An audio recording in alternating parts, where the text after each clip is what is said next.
For this episode of Soundcheck Stories, we have the pleasure of welcoming Sandra Godley OBE onto the podcast for a truly inspirational discussion. We discuss her songwriting process and how it impacted her personal journey through grief and loss, alongside a frank conversation around mental and physical health and the power of music to transform lives and circumstances. We hope you enjoy. Okay, Sandra, it is so good to welcome you to the Soundcheck Stories podcast. Thank you so much for making time for this today. We really, really appreciate it. And I think, first of all, Oh, we just wanted to kind of start by congratulating you on your BCA award, your British Citizens Award, which you received at the start of this year, following on from your OBE, which you received last year. It's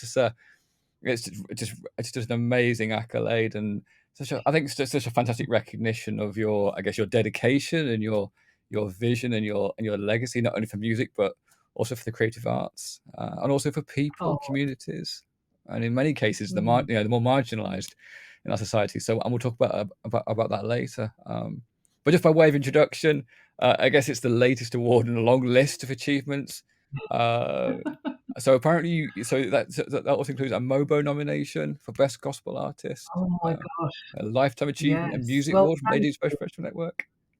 This is Oh, Best International Song at the GMA Italy Awards, and even just last year, 2 European Gospel Awards from the Gospel Music Association, and for Best Overall Artist and Best Female Artist. Goodness me, Sandra, it's a long I'd one. like to meet this lady. She sounds amazing.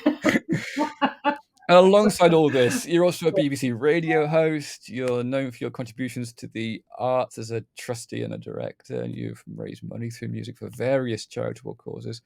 And you were also asked to lead and direct a truly amazing and inspiring choir for the wedding of Prince Harry and Meghan Markle. So Mm. um, we won't have time to unpack all this, but and I know there's more than that as well. But I just wanted to start with a question which we ask everyone on Mm. this show, which is, how did this extraordinary musical journey start? Like, what was the genesis of it all?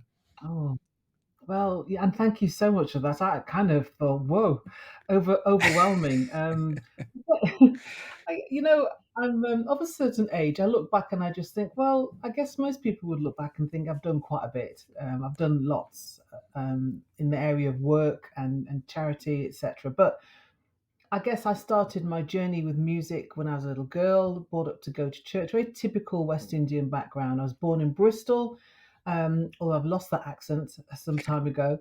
Yeah, mum and dad sent me and my brother Andrew to church every Sunday, whether it was a way of getting us out of the house so they could have some peace and quiet. But back in the day, church was 3 times a day. I know that Wow. might sound a bit crazy. It's like a morning service, then an afternoon one, which is very youth focused, and then an evening Yeah. service. So because I love music, and music was always a part of those moments, I just loved going and built up a lovely, just a group of people that I interacted with, and we grew together. We faced challenges together as young people. But for me, the morals of my life, I guess, were based there, Sure. and it started there, and that's kind of lasted my whole life. So, bit of a church girl moment, Right. and but that gave me opportunities to sing in church. But when I got to about 16, 17, my parents, who'd come over here from the Windrush, Mm. decided to go back home Okay. to Jamaica. And long story with that, but they decided to go home. But me and my brother, who'd been born here, decided we didn't want to go.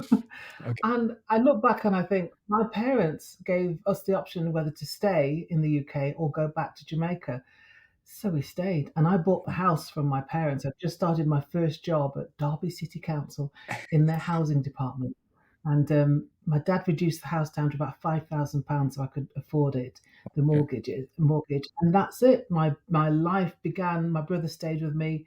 They went abroad. We were regularly visiting each other, and I look back and I think, can't believe I took all that responsibility Wow. on, but I did. But I was supported well with church family, friends and family well as well around me. And I grew through my teenage and 20s, with this house, enjoying life, and starting my career as a professional person that was in management. Got my Right. first management job at 19. Okay. So all that was fabulous. But music has always sort of undergirded that. Right. My love for music, like lots of teenagers. You love your style, and I loved R&B. I loved a bit of gospel. Sure. But when I got into my late 20s, I got the opportunity to join a band, and I jumped at it because I felt I wanted to stretch who I was. Okay. And that's where it started, just being in clubs and pubs and doing my thing. That's interesting. So your first foray into the working world wasn't to do with music at all. You were working in management. You weren't actually. Oh, interesting. Okay. So it wasn't until sort of late Mm. 20s that you really began to flourish and explore this kind of musical aspect of which you'd always loved. And that's interesting. Okay. So what was so you joined a band and sort of in your late 20s, and then what was the progression on from that? And that was great because I ended up actually going out with one of the guys in the band, like you do, Okay. and so it meant that we were both musicians, and so we were writing stuff, etc. And I got my first, I guess, interest into actually, expressing my own views and own thoughts about songs, and Right. so I started to songwrite, use some of those songs in gigs, etc. Now, all that time, I was still part of a really lovely local church, and I found the challenge that I was doing stuff that I really loved, sort of more modern music with stuff in the church, which was great, sacred, and amazing. But how do I draw those two Right. parallels together? And so that was through my own songwriting. So the band that I was in had a sort of Cajun feel, Right. but I listened to all sorts of music, and by then I was living in Derby at the time, and it's such a cosmopolitan city that I was affected by all sorts of genres, and I loved it. Okay. And that eclectic mix of all sorts of cultures coming together, very much like where I'm at now in Right. Coventry, but back in Derby, very multicultural. And I used all that and started to work in the community. So you try and work with people where music was influential, but it could be even more powerful a way to help with. Back then, we didn't call it mental health, but it really was. Right. So I worked with groups of women, young people, and we would just sing. I'd teach and coach. I'd do all sorts of things, and still, on a busy music circuit, doing my thing on the stage.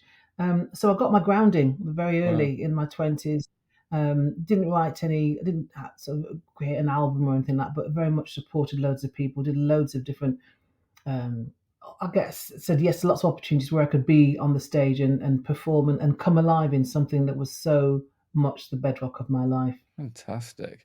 And what was the stage at which you became a solo artist, do you think? Was there ever a moment where you thought, okay, I'm gonna strike out on my own here, or was it just something which sort of naturally happened? Because you've written 4 albums from and I'm sort of intrigued as to kind of, yeah, where did that happen and when you stepped into a identity as a solo artist or a performer? I guess do you, it, it's really strange when you're in a band, and obviously you're there to be part of a band. That's great, but I did start to feel those urges of, do you know what? I kind of want to step out and do Mm, my own thing.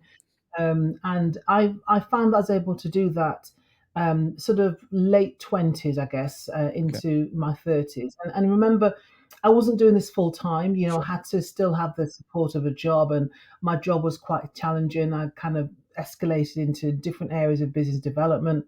Worked with the Chartered Institute of Surveyors and right, and worked in the housing. Just really lovely business development jobs.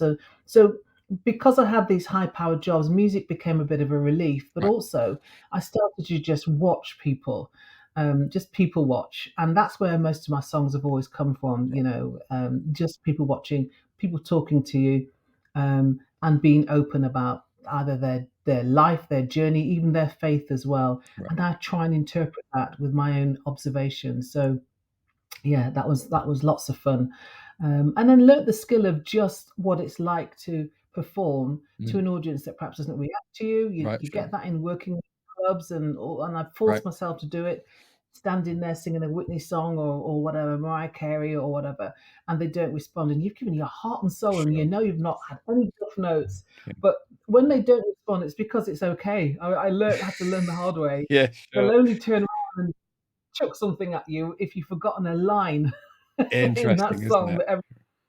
know what I'm saying? So it's like, Wow.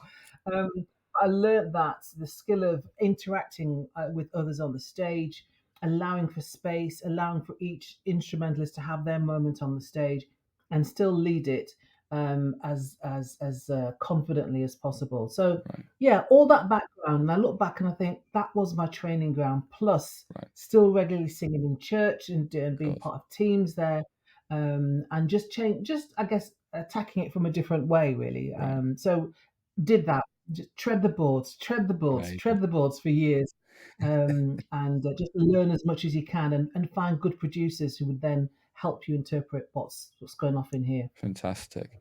And you mentioned about sort of observation being central to some of to your songwriting process. And so when it comes to writing and creating, there's what is your process in terms of practically doing that? Do you write with others? Do you write collaboratively? Do you write on a guitar? Do you write in the studio? What's your Mm. methodology for songwriting? Well, a lot of my songs start with my guitar, which Okay. is tucked away in the corner. I should put that actually. Yeah. With my three chords, I learned three chords, and I must have written about 30 songs on those three chords. But Amazing. Of course. yeah, letting Yeah. this I would just strum away at situations perhaps that I'd seen on the telly, maybe Okay, fine. something pretty awful happened. But also, sit and listen to stories. Storytelling to me is where it's at. Right. But then I used to try and use, this is how crazy I was. I'd use a thesaurus and dictionaries and all sorts of aids to help me say the same thing in a different way. So I might observe the angst of a woman giving birth and feeling a bit lost with Okay. postnatal depression. And I'd write a set of words. She feels low, she feels whatever it is. But then I'd stretch myself and just think, what would the thesaurus say about various words? So I tried to add some texture and color. And then I'd try and talk to people from different cultures as well who experience the same thing, but what does it mean to you? How do you see it?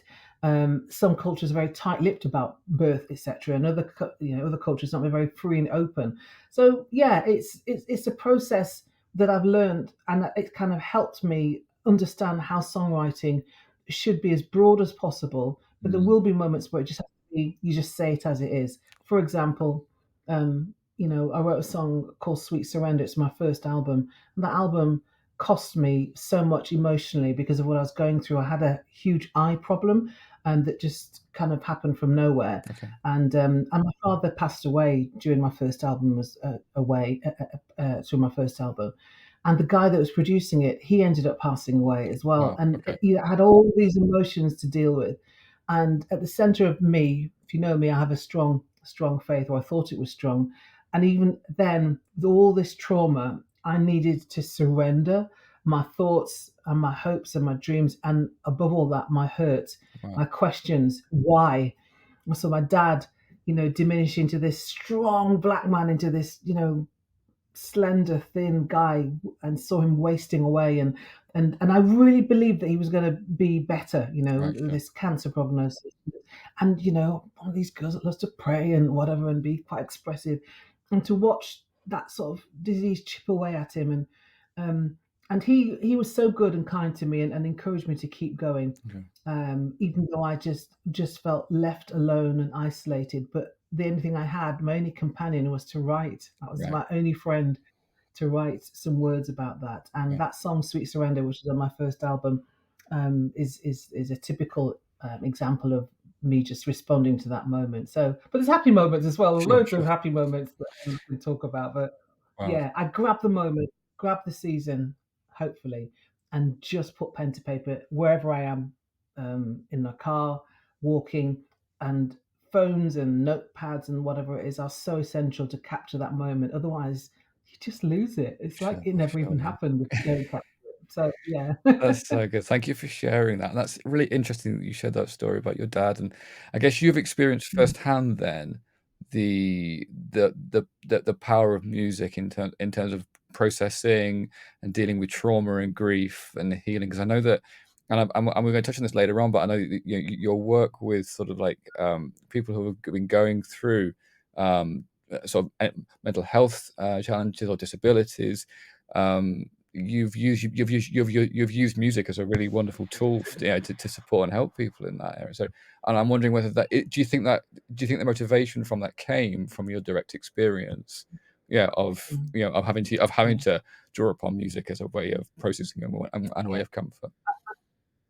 There is so much research to not just suggest now, but to actually validate the fact that music is essential. It's an essential component of life. We need to Right.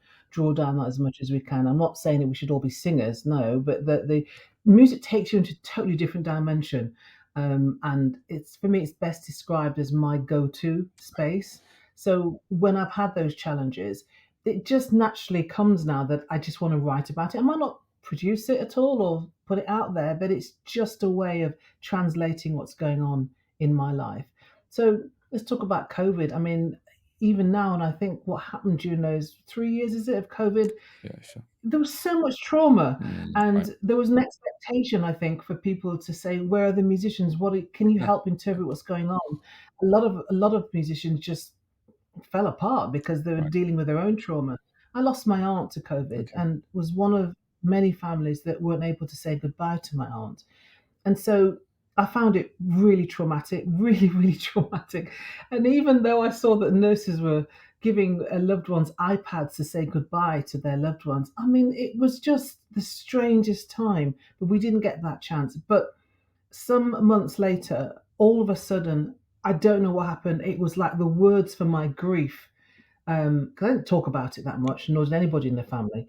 It just came. These words came, and so I grabbed my iPad and started to write just a few words, a few chords, um, and the song developed into what is now called.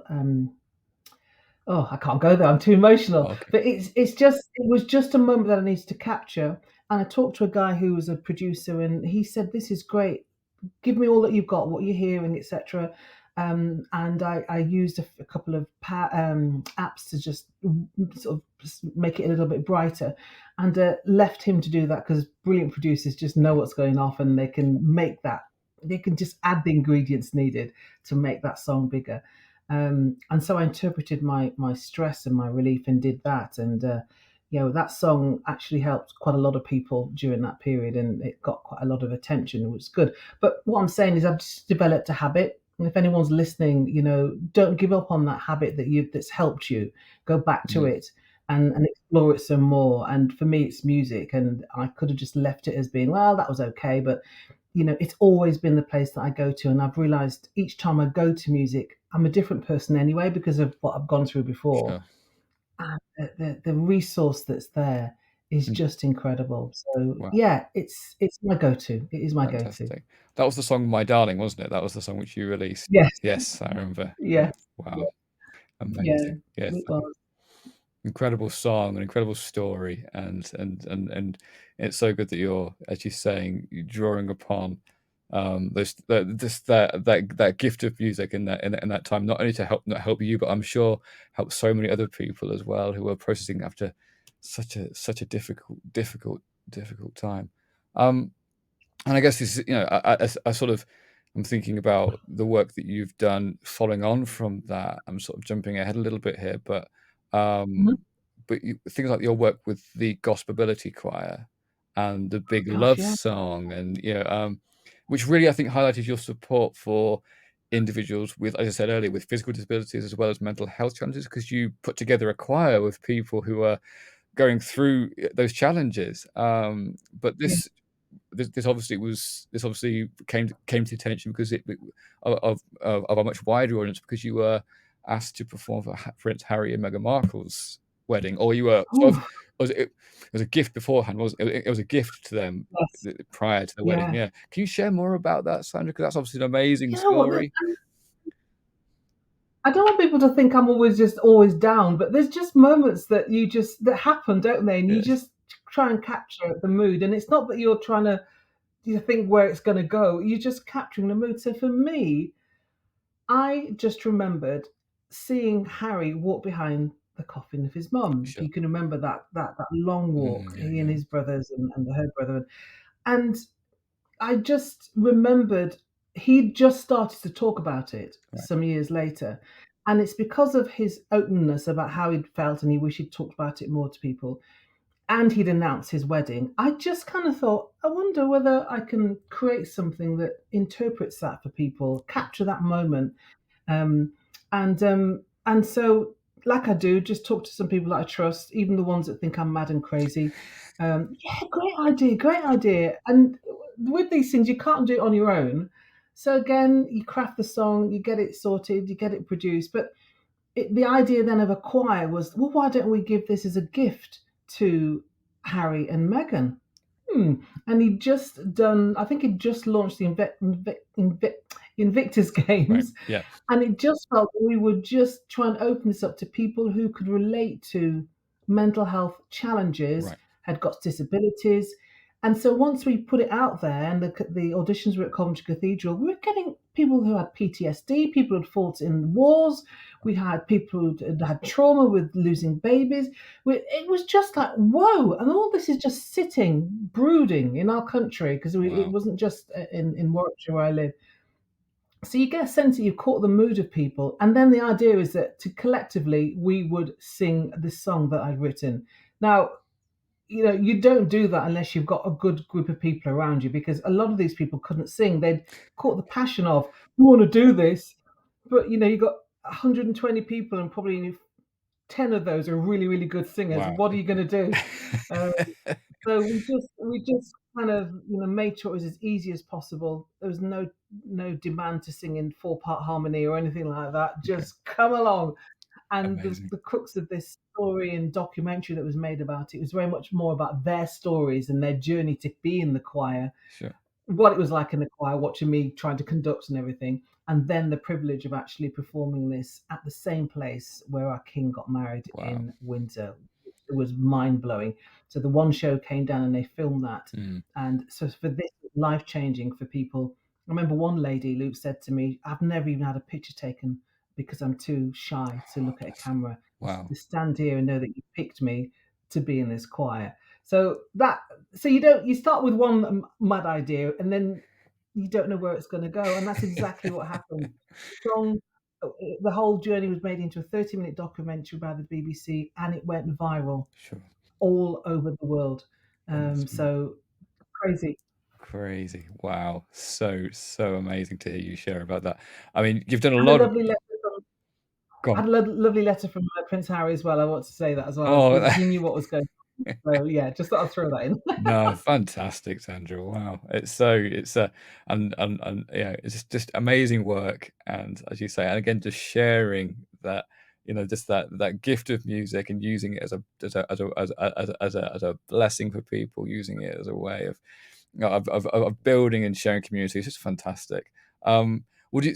I mean, obviously, you've had I guess, a lot of highlights through your musical career. Was that up there in terms Yeah. of in terms of musical Oh gosh. a highlight? Yeah, Yeah. To know that you've written something that was noticed by the royal family is like, that wasn't the intention. This was about just trying to see, is anybody out there? Would you like how I go?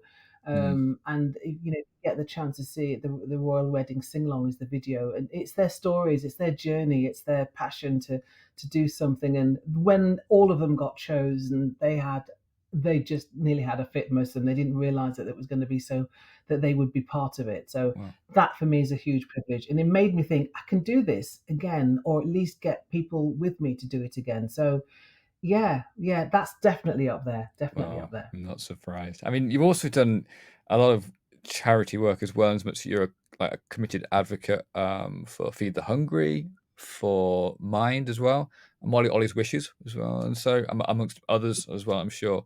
Um, like, Can you unpack a bit more about the impacts that you've seen when you've used your musical gift to help others? Oh my gosh, I was a trustee for Feed the Hungry. I think it was 4 years, something like that. And that just does what it says on the tin, feeds the Sure. hungry, which gave me great opportunity to travel abroad to Africa and be part of huge campaigns to help children just get fed.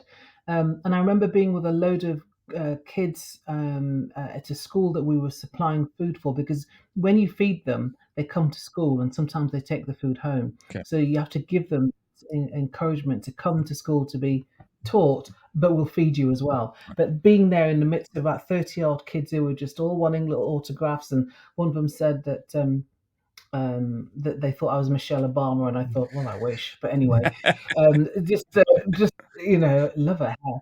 But anyway, just being with these kids and learning grace on a different level. Mm. And when I remember one the principal, I think it was just saying, and this might surprise some people. He said, "Thank you for coming," and I said, "It's my biggest pleasure to come and be with these kids and just encourage them." He said, "We don't get many black people come Interesting. to Wow. our camp," which was mind blowing. He said, "No, they don't come. They don't come for whatever reason," and it just made me realize there's still work to do Okay. with all our culture to feed hungry young people for whatever reasons that they don't come. But these kids kind of looked up to you for inspiration, and there was one time when I they asked me to do something creative with them, so I gathered a whole load of girls together who were probably about 14, 15, and write their story in a short paragraph or two. And with the teachers, everyone was fine with all this because what the aim was is that I was going to write a song from their stories. Okay. They all went into a little corner. Some were crying, some were just hugging each other, Wow. and the majority of them didn't know their own individual stories of how they've got to this school, this camp, Wow. because they didn't talk about it. But there would have been some kind of trauma. So we got through all that emotion, and I'm reading these letters at night. I'm going to write a song the following day. I cried for about 2 hours, and I won't go into the stories, but you can imagine how they got there. But the following morning, the joy of pulling out segments of statements that they put in this story was just fantastic. And I had a great guy with me. He was able to produce that with me. And we wrote a song. It's called I Am Me. And we then did a video with the girls dancing, I Am Me. And it was so releasing. What a great joy. This was a song written by them. And then we found a recording studio for them to go and record it. Never done it before. You can imagine chaos, So blah, blah, much blah, fun. blah, but just heartfelt, amazing time. And as a result of that, the song that they wrote has become the anthem for that school. The kind of, Wow. that is what they sing. So again, just little seed, little ideas. Let me see if I can write a song based on their stories. Sure. And you don't know what's going to happen. So good. Love that. Thank you for sharing that. That's amazing. Wow, Sandra. So cool. I'd love to ask about future plans for this year. Ooh, And anything which you can share. Any more crazy ideas in the pipeline, or anything which you feel like. And I say that respectfully because obviously your crazy ideas are amazing ideas, and they and so I really want to. So anything which you can share, which you feel which is coming up for this year. I'm looking forward to my investiture to get this OBE. I have Okay. to say, I've started to get excited. It's been now, nearly 2 months. I found out, and it's only just sinking in, Okay. because I think I've just been frozen, thinking, what's going on? So I can't wait to meet whoever is going to give me this, because for me, this is massively significant, Sure. and it's not something I'm just going to put on my shelf, but it just propels you even more to be able to do more. Sure. Right. And that's what I see. That hopefully this will open more doors. My big thing is music. I launched a sort of music women in music awards, and I want to continue that into this year, and try and help as many female musicians as I can. That's a biggie for me. Brilliant. Amazing. 'Cause there is still a bit of a glass ceiling, and I can talk about my journey, ups and downs, massive successes, but get some of these girls writing some epic Come songs on. and getting out there and being not just girls but men as well. So you'll see some more about that happening, and there's hopefully a book in the offing, but don't shout too loud about that Okay, yet. sure. I'm I will gonna, keep a hush hush. Yeah, sure. yeah, I love that. lots of creative things. I in my communities where I still want to see my feet planted. That's been me. And so, although I travel all over the place, I still feel like unless people see me locally, and rub shoulders with me, rub off the edges, and keep me normal and humble, then it's not worth it. So Right. you will see me always doing things locally, because that's the heartbeat. They're the people who really know me, and from there, I can go anywhere. Fantastic. Wow. So good. I love the fact that you are again. Yeah, I love that just that attitude of you say, staying grounded, staying local, advocating women in music as well, which I just think at the moment is just such just a vital and essential need. You know, for want of a better word, it's so great that you're championing and pioneering that as well. So I really look forward to seeing what happens this year as well as Mm. this journey continues. Um, Set question for you, Sandra. Don't want to put you on the spot, but we do ask all of our guests this, and that is there a track or a piece of music that you can name that changed your life? Oh my gosh, there's so I know, many. That's right? unfair. I know. It's a big question. Oh, there's so many from Michael Jackson to gospel to whatever. Oof. I guess I'm still in my Aretha Franklin. I love her. Okay, I've been interviewed by her so many times. I love just about all her songs. I Say a Little Prayer for Me is probably great. is one of the epic songs. Oh, Um, and it's so situational. You can see the journey. You know, the moment I wake up, put on my makeup, I say a little prayer. That's me. I love it. So that's probably the one for now. great shout. Love that. Wow, amazing. Sandra, thank you so much for sharing on today's Soundcheck Stories. It's been so inspirational, so encouraging. We're really, really grateful for you to give him the time today. So blessed to have this conversation.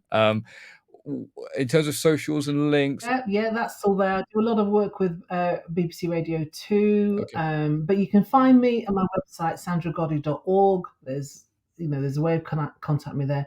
Facebook, I'm always on Sandra Godley. Just Google my name and you'll find that. yours. Instagram, I'm there as well. So just a little bit of Googling, you'll find everything you need to know. Fantastic. Phew. Sandra, thank you again. Really appreciate your time today. It's so great to chat to you. Wishing you all the best for this year. Excited to see where this journey takes you next. Thanks again. Oh, thanks for having me. Uh, Thank you.